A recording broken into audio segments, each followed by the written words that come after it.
Hey everybody, it's Sportimus, and I'm back with another Transformers review. Alright, what a surprise. This time around, I'm going classics. And since I've already reviewed all of my Generation 1 Seekers that I have currently, that's the next step in terms of my Seekers reviews. So here we go.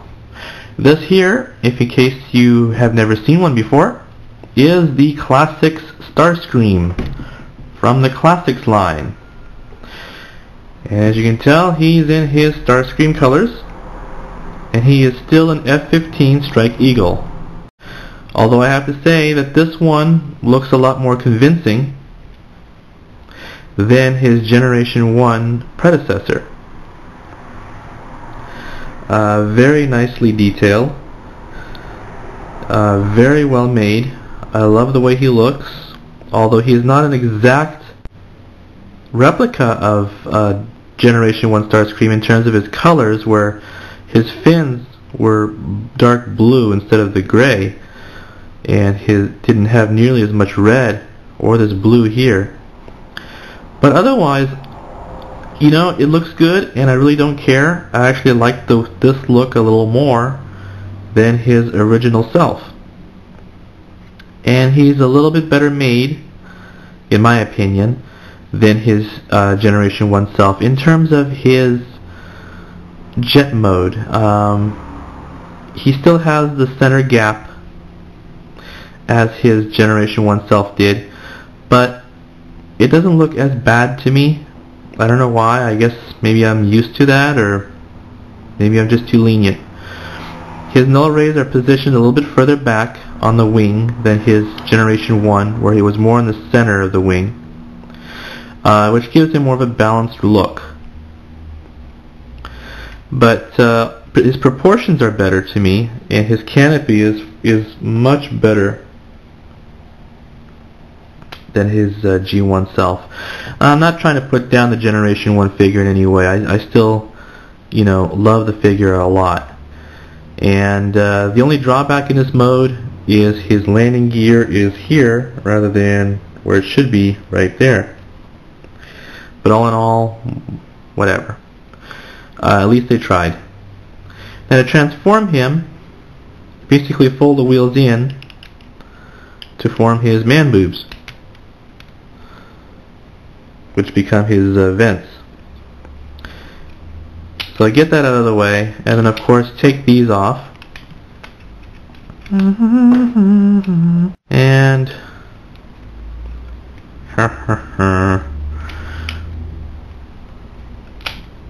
get his wings out of there. Pull his legs out like that. Separate. Now, these also form the feet, just like the original Starscream did, where the pieces fold down, and then these still fold up.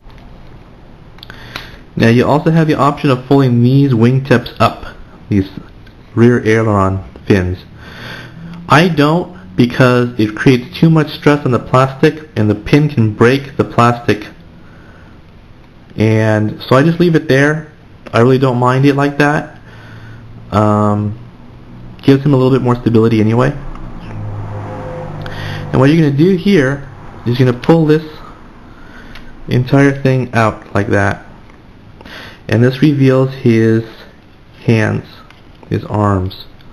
You're going to pull those out like so. Make sure his wings are out of the way here. And like so. And the nose is going to pull out. You're going to twist it 180. You're going to crack this out. That reveals his head. Now the Starscream mold, his head is pretty dull, so you don't see a whole lot of detail.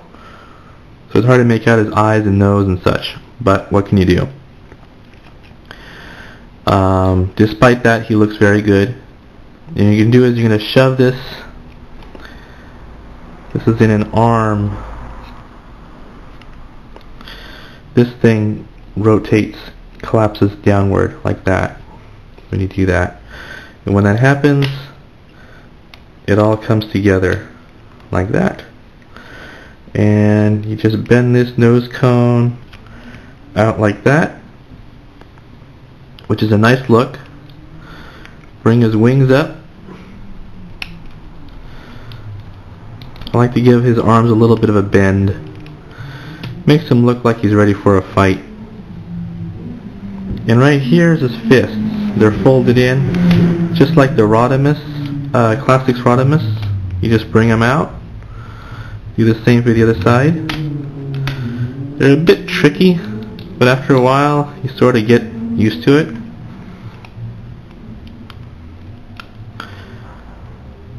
And then you take his null rays. Now, of course, you have the option of having him holding it in his hand, but that wouldn't be Starscream. There's a hole in the side of his shoulder, and I prefer to put that in there instead, because that's the way he had it in the cartoon, and that's how he fired it from the cartoon as well. Come on, buddy. It holds in there very well. Now I have to lower this camera because he doesn't show his feet. Pardon me 1 second. There we go. Oh well. There he is. And as you can see, he stands very well, even with his fins outward. Okay, I spoke too soon. He made a liar out of me. But what do you expect from a backstabbing SOB like this guy? Well, he is. Not to mention a sheer coward. Megatron! Megatron! Have mercy on me, Megatron! I'm sorry. Well, you know, whenever he got caught trying to shoot him in the back, you know you're guilty. There he is. There he be. And let's do a little 360 for you here. Very, very, very nice. I don't know why he wants to go over. He's so perfectly stable on my shelf and on my desk. Ah, he's nice now. Okay. Articulation, very good. Because of his wings being behind him, the wing has to move in order for him to raise his arm up. But you know, I really don't care. It doesn't bother me too much. He can also extend his arm outward like that, but the null ray is so big that it gets in the way. If the null ray was not on there, he can raise his arm up straight. But otherwise, you know, he bends on the shoulder very well.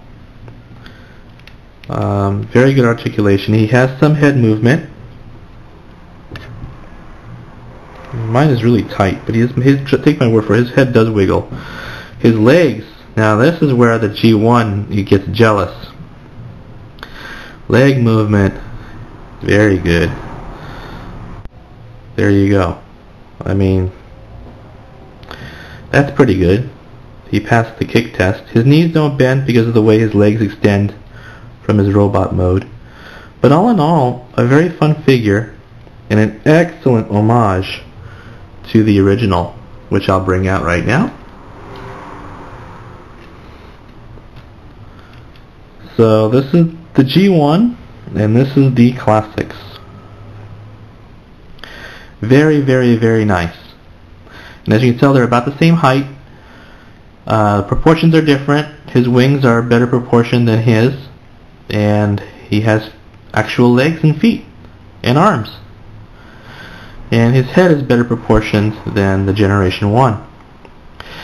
Now, this really is awesome. I mean, for a Classics figure, I love this guy. And jet mode, I give him a 9.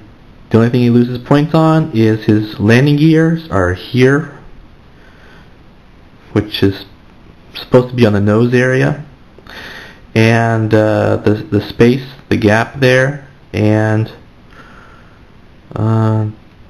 that's really about it for his jet. So he gets a 9 for his jet mode. Transformation, I give him a 9.5. I really can't find much fault in it. And his robot mode gets a 9.5. The only thing that he loses on in his robot mode is the lack of coloration and detail on his face. and the somewhat not so good paint applications on him. I mean, they could have done a better job. But all in all, I highly recommend this figure if you can find him at a decent price. 5 out of 5 stars all around. And anyway, this is Sportimus. Hope you enjoyed my review, and I'll see you next time. Later.